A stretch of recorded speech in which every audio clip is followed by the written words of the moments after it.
This works both ways. The children as well. That if the parents use abusive language with them, physically abuse them, do not nurture them, do not give them Islamic tarbiyah, which I say is the greatest oppression that you can do to your kids. You throw them in an orphanage, it would have been better. Serious. Maybe he would get hidayah somewhere. Maybe a Muslim would come and speak to him. Maybe the brothers would take and were distributing pamphlets in those areas would come and subhanAllah, he'd come to the masjid when he was young and would begin to like Islam. But when we create environments at home which we do not allow our kids to grow, there is so much uproar over the past weeks and 2 weeks incidents that have happened of abuse of kids. If you don't send them to school, you're in trouble. If you don't give them proper nutrition, you're in trouble. If you leave them at home for over an hour or two, whatever it is, even if they are 12 years old, you're in trouble. But there is no one even mentioning the fact that if a child would have been killed at that young age, he would have gone to Jannah. And when we let him grow and we think that we are making him successful and a professional man and a professional woman to stand up to the challenges of society, yet we don't give him an ounce of deen, and he is morally empty, corrupt, he or she has no direction in life, does not realize what akhirah is. You tell me, brothers and sisters, if you haven't created and prepared charcoal for the fire of Jahannam, then what have you done? وَقُودُهُ النَّارُ وَالْحِجَارَةُ. This is the charcoal. This is the firewood of Jahannam flesh, human flesh, that disobeys Allah. If we do not give that tarbiyah to our kids, it's not their fault. They don't know better. They do as they see. If we have not given them that role model, if we have not give them that Islamic environment at home, then who is to blame if a 15-year-old doesn't know the kalima? I was speaking to an imam this past week, and he told me, Muslim-born kids, he's teaching the Quran in maktab, and they want him to learn Arabic. And he asked them, do you know the kalima? Wallahi, it happened this week. And he said, the student asked, I might know it. Can you open it up in the Quran? Show me where it is. What surah is that? What verse is that? Yes, brothers. Tell me, who is the greater oppressor? We talk about genocide. We talk about infanticide. We talk about the embryo being killed. Right? But those who are oppressed and are getting killed are sent to Jannah straight. There's no two questions about that. No two opinions about that. But that young brother, that young sister, who is deceived into thinking that he or she is successful and has gotten everything in life, but we did not give them through that which they will be able to enter Jannah, then indeed what a great oppression this is. And no one speaks about it. No headline news. Have you ever seen that? One child is left in a parking lot, in a car in the summer, and we'll see it all over the place, right? Right? And a whole generation of people, a generation, millions of young kids, young boys and girls, who are not being taught, who are not being prepared to face the akhirah, the real world, the akhirah, then who will be taken to task for that? So it works both ways. It is the obligation on the children, it is the obligation on the parents as well. This is the point, number 2, that our love that needs to be amongst us in the family members has to be based first and foremost on the love of Allah. That way, we will not step over, trample anyone else's rights. And that way, whether we have a good day or a bad day, regardless of how the other person worked, we shall do it. You see? Cooking a meal. I'm cooking the meal for my husband because I want to please Allah. Whether he comes and complains there's too much salt, too much oil, too less oil, doesn't even ask how my day was. I don't care. Number one, I am doing it to please Allah. And Allah has said, the Prophet ﷺ said in a hadith of Mishkat, that the lady, the woman who perform their 5 times daily salah, and who fast the month of Ramadan, and who stay away from haram, and who fulfill the rights of the husband, and make sure that he remains happy, then she may enter from whichever door from the doors of Jannah she likes. O kama qala alayhi salatu wasalam. So you're doing it not because he's this jolly, handsome guy that you really love. Hopefully, inshallah, we will by the end of this retreat, if the husband and wife especially are here. We hope. And if they're not, we'll still make dua for them. That eventually that love will be on that level. But first and foremost, remember always that as long as the love is based for the sake of Allah, then ups and downs in life, economic up and downs in life won't affect your marriage, won't affect your relationship between parents and kids, won't affect the relationship between brothers and sisters. He let you down, so what? You are being kind to him, not because he was giving you stuff and because he was kind to you. Then what is that? That's just bartering of services. How do you say? Instead of taking cash, you say, I be nice to you, be nice to me. Good. That's a service. That is not ihsan. That is not love. Love is for the sake of Allah subhanahu wa ta'ala. Another thing, brothers and sisters, is that how is it possible for us to fulfill the rights of our children, to fulfill the rights of our parents, to fulfill the rights of our brothers and sisters if we do not even know those rights? Right? We cannot possibly obey the law if we don't know the law. We have to go ahead. How much paperwork for one little contract, for one lease?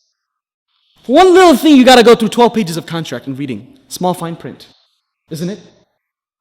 Laws, rules, every single thing. Guidelines. For any little thing. What about our whole life? Guidelines for that.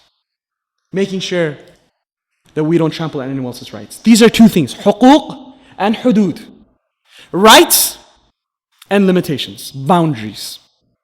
They're rights, but doesn't mean that we, in fulfilling the right of our wife, we begin to cross over the boundary and now are not fulfilling the right of our mother. Doesn't mean while we're fulfilling the right of the mother, we go over bounds, go out of bounds, go overboard, and now start oppressing our wife. And there's a lot of examples for that. Right? This is the thing, huquq and hudud. As long as we stay in that, we fulfill those rights, and we stay in the area that has been left for us, we're safe. So we need to actually study the rights. Books are available. Audio cassettes, CDs are available. Lecture series are always taking place on these issues, topics. If you're a person who likes to listen, if you're a person who likes to read, whatever it is, there is so much literature available today at your disposal. Go ahead and purchase those things and be part of those halaqas and those lectures where these things are discussed. Another point is that we make our family our priority. Make our family our priority. For the adults and the parents, I speak first. That your priority is not going to be your occupation, your job. Your priority is going to be your family. Your priority is going to be your kids. Your priority is going to be your spouse. It was long ago we used to hear, and it was thought that a person takes on a job and an occupation and works night and day to take care of his family. To take care of the needs of his family. Right? That was supposed to be the purpose of a job. And that was supposed to be the purpose of talabul rizq, which Allah has and the Prophet ﷺ has put on the shoulders of the husband. You have to, whether you want it or not. You can't be a bum. You have to go work. Right? You have to, whether you like it or not, you have to bring food onto the table. That's your responsibility. That was once ago, that was the reason people used to work. But now, if that's the case, then how come the father hasn't met his son for the past 6 days? How come when you call up the father and say, Alhamdulillah, your son is doing quite well. What about your side? Have you got anything to say? Hey, I'm sorry, I don't know. I haven't seen him for the past 5-6 days. Okay, should I speak to the mother? She doesn't know either. You got to speak to the babysitter.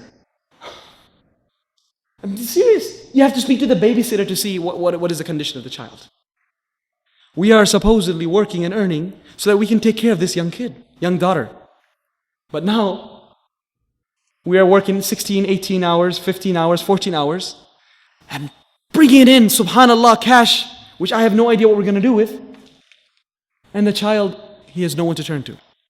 From the very beginning, the parents are absent. Family has to be number one priority. Allah subhanahu wa ta'ala has put it in your plate. This is your responsibility. If you didn't want this responsibility, then you shouldn't have got married. Serious. Once you've done this, it's khalas. It is your responsibility. You have to take care of it. Allah shall ask you and ask me.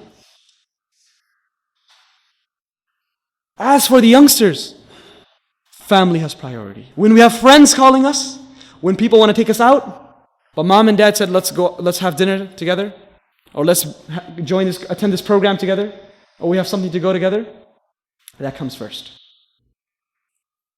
We need to begin to give priority to our family.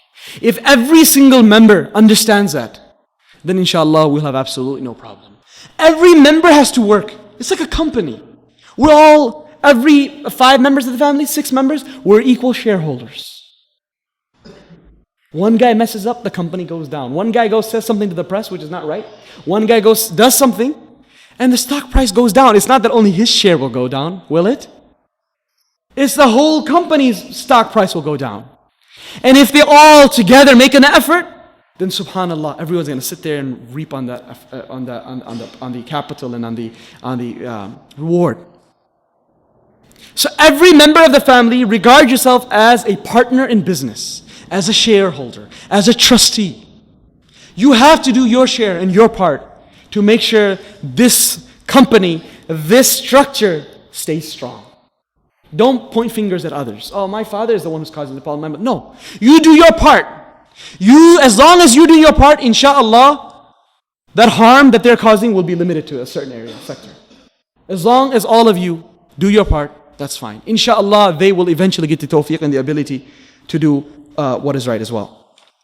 Another point is that the problem that is the major problem between parents and children and between husbands and wives is miscommunication or no communication.